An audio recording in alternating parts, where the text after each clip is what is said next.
आपण रुदरफोर्ड मॉडेलपासून सुरुवात करूया. तर या ठिकाणी paper second, physics principles and applications, त्यामध्ये chapter number 1 physics of atoms. यापूर्वी मी इंट्रोडक्शन ऑफ ॲटम्स दिलेलं आहे, ॲटमची हिस्ट्री. तर या चॅप्टरमध्ये आपल्याला ॲटममध्ये जे काही रिसर्च केलेलं आहे वेगवेगळ्या शास्त्रज्ञांनी आणि ॲटम आपल्यासमोर मांडलेला आहे, कारण कुठल्याही मटेरियलची प्रॉपर्टी ही ॲटम्सवरती अवलंबून असते. आणि पूर्वी ॲटम्स कुणालाही, कोणत्याही शास्त्रज्ञांना किंवा कुणालाही माहिती नव्हतं. त्यामुळे एखाद्या मटेरियलची प्रॉपर्टी ठरवणं किंवा प्रॉपर्टी फाइंड आउट करणं किंवा ते मटेरियल एखाद्या विशिष्ट ॲप्लिकेशनसाठी वापरणं हे अतिशय अवघड होतं. तेव्हा काही शास्त्रज्ञांनी यावरती विचार केला आणि ॲटमचं स्ट्रक्चर आपल्यासमोर मांडलेलं आहे. तर 400 BC या काळामध्ये डाल्टन या शास्त्रज्ञाने, इंडियन ग्रीक फिलॉसॉफर्स या लोकांनी ॲटमबद्दल काही माहिती जगासमोर मांडली होती. त्यानंतर कुणीही त्यावरती विचार केला नाही. पण 19व्या शतकाच्या सुरुवातीला डाल्टन या शास्त्रज्ञाने साधारण 1808 मध्ये डाल्टन या शास्त्रज्ञाने ॲटमबद्दल विचार करायला सुरुवात केली. And according to Dalton's theory, atom are indivisible म्हणजे काय की याचे पुन्हा भाग करता येत नाही असं डाल्टननी सांगितलं. म्हणजे डाल्टननी काय केलं, मटेरियलचे छोटे छोटे छोटे छोटे भाग करत करत गेला आणि जो लास्ट शेवटी जो भाग राहील त्या भागाला ॲटम असं नाव दिलं. आणि तो जो लास्ट राहिलेला भाग असेल तो भाग पुन्हा डिवाइड होत नाही किंवा पुन्हा त्याचे 2 तुकडे आपल्याला करता येत नाही किंवा त्याला डिस्ट्रॉय करता येत नाही, असा जो पार्ट राहील मटेरियलचा याला ॲटम असं म्हणतात, असं डाल्टनने 1808 मध्ये सांगितलं होतं. त्यानंतर जे डाल्टनने सांगितलं त्यावरती जे थॉम्सन, रुदरफोर्ड, बोर यांनी यावरती विचार केला आणि त्यांना जसं काही उमगलं, जसं काही समजलं, जसं काही त्यांनी ऑब्झर्वेशन केलं, काही प्रॅक्टिकल्स केले आणि त्यावरनं ॲटमबद्दल वेगवेगळी थिअरी जगासमोर मांडली. या थिअरीलाच मॉडेल असं म्हणतात. सुरुवातीला जे थॉम्सनने पहिलं मॉडेल मांडलं म्हणून जे थॉम्सन्स मॉडेल असं म्हणतात, जगासमोर मांडलं त्यांनी. त्यानंतर त्यामध्ये जे काही डिफिकल्टीज होत्या, ड्रॉबॅक्स होते, ते ड्रॉबॅक्स काढण्यासाठी रुदरफोर्ड या शास्त्रज्ञाने एक स्कॅटरिंग ऑफ अल्फा पार्टिकल असं एक एक्सपेरिमेंट केला. आणि एक्सपेरिमेंट करून जे थॉम्सनने जे सांगितलं होतं त्यामध्ये काही सुधारणा केल्या. पुन्हा रुदरफोर्ड ॲटममध्ये काही ड्रॉबॅक्स शिल्लक राहिले. ते ड्रॉबॅक्स पुढं बोर या शास्त्रज्ञाने काढून टाकले आणि एक मॉडर्न स्ट्रक्चर जगासमोर बोर या शास्त्रज्ञाने मांडलेलं आहे. तर हे वेगवेगळे मॉडेल्समध्ये कशी डेव्हलपमेंट होत गेली हे आपल्याला या कोर्समध्ये बघायचं किंवा या चॅप्टरमध्ये आपल्याला बघायचं आहे. आता या ठिकाणी वेगवेगळ्या शास्त्रज्ञांनी काय जे दिलेलं आहे हे नंतर मी PPT तुम्हाला शेअर करेल, तेव्हा तुम्ही वाचा. हे मी पूर्वी घेतलेलं आहे. आता यावरती जास्त मी काही सांगू शकत नाही यावेळी, तुम्हाला वाचून नंतर समजेल. त्यानंतर ॲटॉमिक मॉडेल, पहिलं जे मॉडेल मांडलेलं आहे ते जे थॉम्सन या शास्त्रज्ञाने मांडलेलं आहे 1898 मध्ये. त्याने एक ॲटमचं स्ट्रक्चर कसं असेल किंवा कसं आहे हे जगासमोर मांडलं. तर ॲटमचं structure according to J Thomson, it is looks like or it is like the watermelon जसं स्पिरिकल असतो, टरबूज त्याला आपण म्हणतो, स्पिरिकल असतं. त्या आतमध्ये एक लाल कलरचा एक भाग असतो पिकल्यानंतर आणि काळ्या कलरच्या बिया असतात. तर जे थॉम्सनने असं सांगितलं की ज्या बिया आहेत त्या बियासारखं जे काही आहे ॲटममध्ये याला इलेक्ट्रॉन म्हणायचं आणि इलेक्ट्रॉनवरती निगेटिव्हली चार्ज असतो. त्यानंतर जो लाल किंवा रेड भाग असतो त्या रेड भागासारखा जो पार्ट ॲटममध्ये आहे याला पॉझिटिव्ह चार्ज असं जे जे थॉम्सनने म्हटलं. मी या ठिकाणी जे चित्र दाखवलेलं आहे या बाजूला, तर हे जे जे थॉम्सनने सांगितलेलं ॲटॉमिक मॉडेल आहे किंवा ॲटमचं स्ट्रक्चर आहे. तर बघा, हे स्पेरिकल स्ट्रक्चर आहे, स्पेअर आहे. या स्पेअरमध्ये हे जे गोल गोल काळे गोल दाखवलेले आहेत ते आर इलेक्ट्रॉन्स, आणि पॉझिटिव्ह जे दाखवलेले आहेत दॅट इज पॉझिटिव्ह चार्ज. आणि जे जे थॉम्सनने असंही पुढं सांगितलं की जेवढे पॉझिटिव्ह चार्ज असतील तेवढेच निगेटिव्ह म्हणजे इलेक्ट्रॉन्स असतात. त्यामुळं net charge on the atom is zero or null, no charge, neutral. कारण का की जेवढे पॉझिटिव्ह चार्ज असतील तेवढेच निगेटिव्ह चार्ज असल्यामुळे ते एकमेकांना कॅन्सल करतील, आणि एकमेकांना कॅन्सल केल्यामुळं जो फायनल चार्ज ॲटमवरती असेल तो झिरो असेल किंवा नल असेल किंवा न्यूट्रल असेल. Atom is a neutral. म्हणजे जे जे थॉम्सनने सांगितलं की ॲटम हा स्पेरिकल आहे, स्पेअरमध्ये इलेक्ट्रॉन्स असतात आणि जेवढे इलेक्ट्रॉन्स असतील तेवढेच पॉझिटिव्ह चार्ज असतात. त्यामुळं ॲटम हा न्यूट्रल असतो असं जे जे थॉम्सनने सांगितलं. आणि या मॉडेलला त्याने एक नाव दिलं, प्लम पुडिंग मॉडेल. या मॉडेलला असं म्हणायचं, प्लम पुडिंग मॉडेल. जे जे थॉम्सनने जे मॉडेल 1898ला सांगितलं that is called plum pudding model. हे मी यापूर्वी घेतलेलं होतं. आता फास्टमध्ये आपण जाऊया. तर आता मी जेवढं काही सांगितलं ते या ठिकाणी सगळं दिलेलं आहे. J J Thomson proposed that an atom possesses a spherical shape, स्पेअरसारखा शेप असतो. Diameter of atom is 10⁻⁻10 metre nearly. Sphere is filled with equal number of electrons and positive charges. Atom is electrically neutral. Mass of atom is distributed uniformly over the atom. The electron possess vibratory motion about their equilibrium position and cause emission of light. कारण का की आपल्याला माहिती आहे light आपल्याला मिळतो ते पदार्थापासून, मटेरियलपासून मिळतो. आपण मटेरियलला हीट केलं तर मटेरियल चमकायला लागतं, म्हणजे लाईट मिळतो त्यापासून.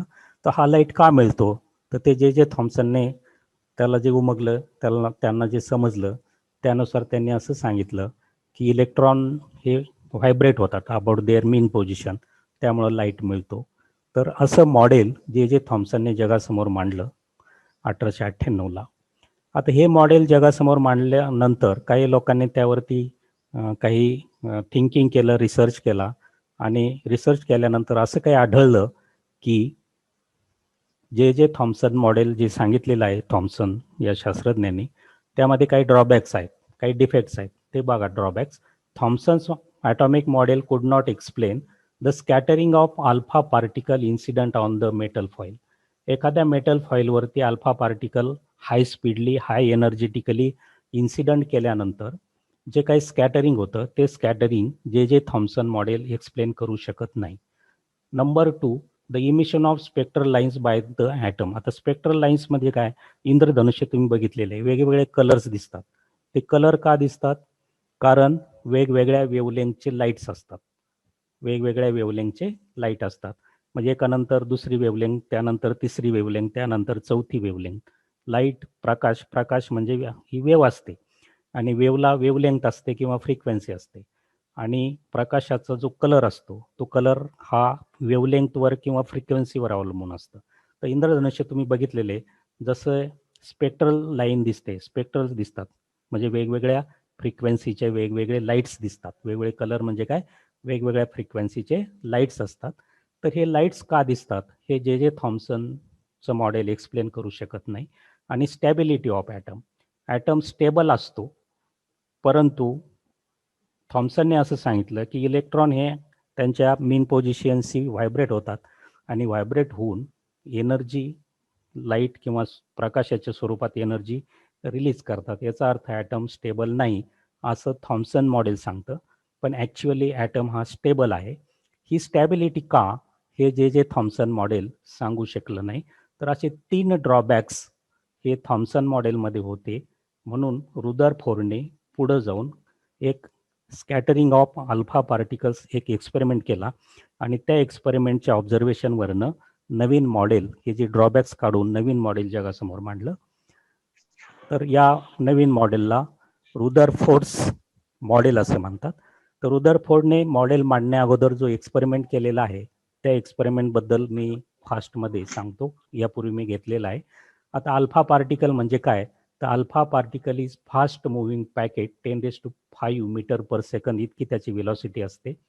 कंटेनिंग 2 प्रोटॉन्स, 2 प्रोटॉन म्हणजे एका प्रोटॉनवरती चार्ज असतो पॉझिटिव्ह 1.6 इंटू 10⁻⁹ कुलम, आणि 2 प्रोटॉन म्हणजे डबल चार्ज.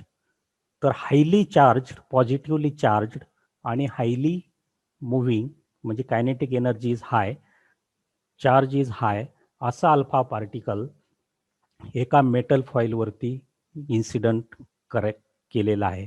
तर अल्फा पार्टिकलची अशी प्रॉपर्टी आहे. Number 2, it carries positive charge equal to 2 into e. E म्हणजे चार्ज ऑन प्रोटॉन आणि 2 म्हणजे double charge. It is ejected from radio material like radium. रेडियमपासून अल्फा पार्टिकल जनरेट केला जातो. Alpha particles generally have kinetic energy about 5 mega electron volt. म्हणजे high speed kinetic energy कशाशी depends असते, तर स्पीडशी डिपेंड्स असते. 5 मेगा इलेक्ट्रॉन व्होल्ट म्हणजे व्हेरी हाय कायनेटिक एनर्जी या अल्फा पार्टिकलची असते. It can penetrate through a solid, सॉलिडमधनं तो जाऊ शकतो. It causes fluorescence on striking against fluorescent material like ZNS. आता फ्लोरसन्स म्हणजे काय, स्पार्क, लाईट.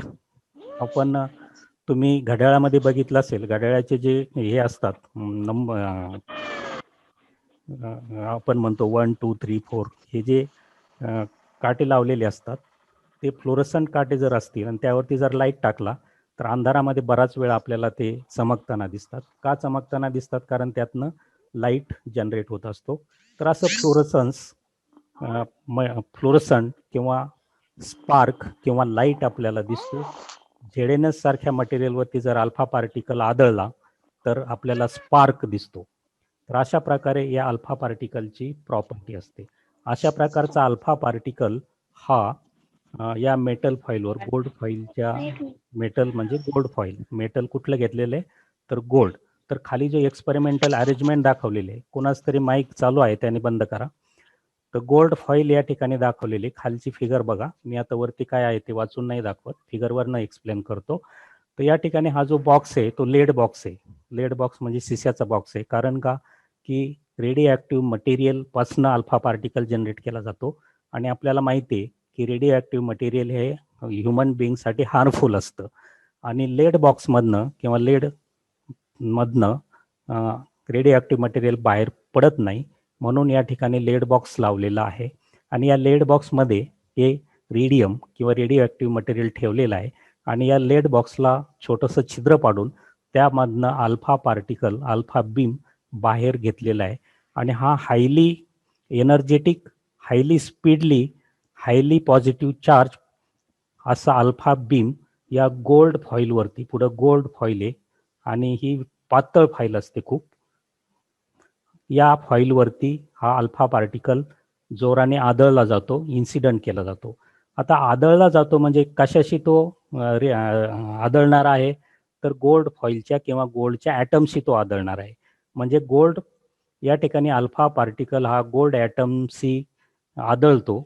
आदळल्यानंतर एकमेकामध्ये टक्कर होते. कुणामध्ये टक्कर होते, अल्फा बीम आणि ॲटम्स ऑफ दी गोल्ड यामध्ये टक्कर होते. टक्कर झाल्यानंतर अल्फा बीम जो आहे तो असा स्कॅटर्ड होतो, पुढं बघा असा स्कॅटर्ड झालेला आहे. म्हणजे तो सरळ न जाता बाजूला वळलेला दिसतो आणि पुढं जाऊन फ्लोरसंट स्क्रीनवरती तो घेतलेला आहे ऑब्झर्वेशनसाठी. कारण आपण प्रॉपर्टी बघितली अल्फा पार्टिकलची की फ्लोरसंट स्क्रीनवरती किंवा फ्लोरसंट मटेरियलवरती जेव्हा अल्फा पार्टिकल आदळला जाईल त्यावेळी स्पार्क दिसेल. आणि अशा कोणाचा माईक चालू आहे त्याने बंद करा, माईक बंद करा, डिस्टर्बन्स येतोय.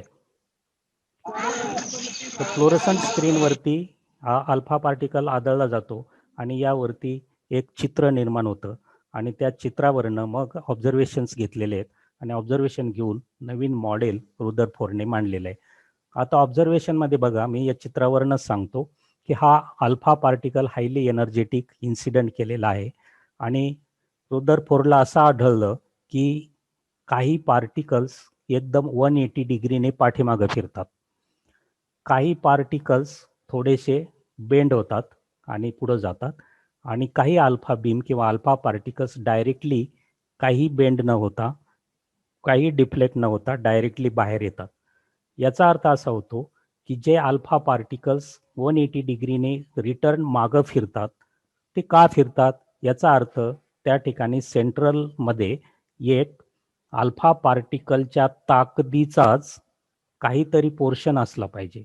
म्हणजे अल्फा पार्टिकल पॉझिटिव्ह आहे, याचा अर्थ तो पोर्शन सुद्धा पॉझिटिव्ह असला पाहिजे, कारण पॉझिटिव्ह पॉझिटिव्हमध्ये रिपल्शन होईल आणि रिपल्शन होऊन तो अल्फा पार्टिकल परत रिटर्न फिरतो, आणि त्या पोर्शनच्या जवळ जे अल्फा पार्टिकल्स असतील, पॉझिटिव्ह पॉझिटिव्हमध्ये रिपल्शन असल्यामुळं ते पार्टिकल्स असे बेंड होतात, स्कॅटर होतात, आणि जे लांब आहेत त्या पोर्शनपासनं ते पार्टिकल्सला कुठलाही अडथळा निर्माण होत नाही आणि ते डायरेक्टली पास होतात. तर अशा प्रकारचं ऑब्झर्वेशन रुदरफोर्डने फाइंड आउट केलं, आणि त्यांनी असं एक कन्क्लुजन मांडलं की ज्या अर्थी अल्फा पार्टिकल हायली एनर्जेटिक आणि highly speedly highly positive charge particle पाठीमागं फिरतो, याचा अर्थ जो सेंट्रल पोर्शन आहे तो पॉझिटिव्ह चार्ज त्याचा असला पाहिजे, आणि त्या सेंट्रल पोर्शनला रुदरफोर्डने न्यूक्लियस असं नाव दिलं, आणि न्यूक्लियस ही पॉझिटिव्हली चार्ज आहे असं रुदरफोर्डने सांगितलं. त्यानंतर जे अल्फा पार्टिकल्स, जास्त प्रमाणातले अल्फा पार्टिकल्स डायरेक्टली बाहेर जातात, याचा अर्थ की ॲटममध्ये बराचसा स्पेस हा एम्प्टी आहे, त्या स्पेसमध्ये काही नाही, किंवा असतील तर इलेक्ट्रॉन्स असतील, कारण इलेक्ट्रॉन आणि अल्फा पार्टिकल यांच्यामध्ये अट्रॅक्टिव्ह फोर्स असेल. अल्फा पार्टिकल हा पॉझिटिव्ह असतो आणि इलेक्ट्रॉन्स हे निगेटिव्ह असतात, त्यामुळं अल्फा पार्टिकल सरळ न डिफ्लेक्ट होता बाहेर पडतात, आणि मग रुदरफोर्डने सांगितलं की जी सेंट्रल पोर्शन आहे त्या सेंट्रल पोर्शनला न्यूक्लियस म्हणायचं, आणि तो जो सेंट्रल पोर्शन आहे तो हायली मॅसिव्ह आहे, त्याचं mass as compare to atom very high असं आहे, त्याची रेडियस व्हेरी स्मॉल आहे, that is high densely small portion, that is called nucleus. रुदरफोर्डने या पोर्शनला न्यूक्लियस असं नाव दिलं, आणि या न्यूक्लियसवरती चार्ज हा पॉझिटिव्ह असतो असे रुदरफोर्डने सांगितलं. आणि बाजूचा जो एम्प्टी स्पेस आहे त्या एम्प्टी स्पेसमध्ये इलेक्ट्रॉन्स भरलेले आहेत, आणि जेवढे इलेक्ट्रॉन्स असतील, इलेक्ट्रॉनवरती निगेटिव्ह चार्ज असतो, सगळ्या इलेक्ट्रॉनचा निगेटिव्ह चार्ज एकत्र केला, आणि पॉझिटिव्ह चार्ज ऑफ न्यूक्लियस हे दोन्ही चार्ज इक्वल आणि अपोजिट असतात, आणि इक्वल आणि अपोजिट असल्यामुळं positive charge negative charge cancel होतील, आणि net charge on the atom is neutral or zero, no charge on the atom, असं रुदरफोर्डने एक नवीन मॉडेल जगासमोर मांडलेलं आहे. हे कन्क्लुजन मी तुम्हाला सांगितलेले आहेत, ते तुम्ही नंतर वाचा. त्यानंतर रुदरफोर्ड्स ॲटॉमिक मॉडेल जे कन्क्लुजनवरनं मांडलेलं आहे ते मी तुम्हालाही सांगितलेलं आहे की ही न्यूक्लियस असते, आणि न्यूक्लियसचा डायमीटर 10⁻⁻15 मीटर इतका असतो असं रुदरफोर्डने सांगितलं. हे आता मी या अगोदर सांगितलेलं आहे, त्यामुळं मी ही स्लाईड स्किप करतो. तुम्ही नंतर मी ही PPT शेअर करणार आहे ग्रुपवर, त्यावेळी तुम्ही व्यवस्थित वाचून घ्या. त्यानंतर इथपासून आता आपल्याला सुरुवात करायची. मागच्या स्लाईडपर्यंत मागच्या 3 लेक्चरमध्ये झालेलं होतं. आता रुदरफोर्डने जे मॉडेल जगासमोर मांडलं त्याचे काही ड्रॉबॅक्स आहेत, आणि ते काय ड्रॉबॅक्स आहेत ते मी या ठिकाणी आता एक्सप्लेन करतो, व्यवस्थित समजून घ्या. आता रुदरफोर्डने जे मॉडेल मांडलेलं आहे ते मॉडेल असं मांडलेलं आहे, पुन्हा मी सांगतो की एक सेंट्रल पोर्शन असतो, तो पॉझिटिव्हली चार्ज असतो, हाय डेन्स असा तो असतो, त्याचं मास हाय असतं, रेडियस खूप कमी असते. आपल्याला 10 मिनिट राहिलेले आहेत, त्या 10 मिनिटात आपण 2 स्लाईड घेऊया आणि थांबूया. तर या ठिकाणी या मॉडेलमध्ये जे काही ड्रॉबॅक्स आहेत ते ड्रॉबॅक्स असे आहेत की रुदरफोर्डने सांगितलं की या ठिकाणी शेजारी जे चित्र दाखवलेलं आहे, फिगर दाखवलेली आहे, त्या फिगरवरती कॉन्सन्ट्रेशन करा. सेंट्रल पार्ट जो दाखवलेला आहे तो न्यूक्लियस आहे, आणि बाजूचे जे काय आहेत ते इलेक्ट्रॉन्स आहेत. आता रुदरफोर्डने असं सांगितलं की according to electromagnetic, Maxwell's electromagnetic थिअरीवरनं सांगितलेलं आहे.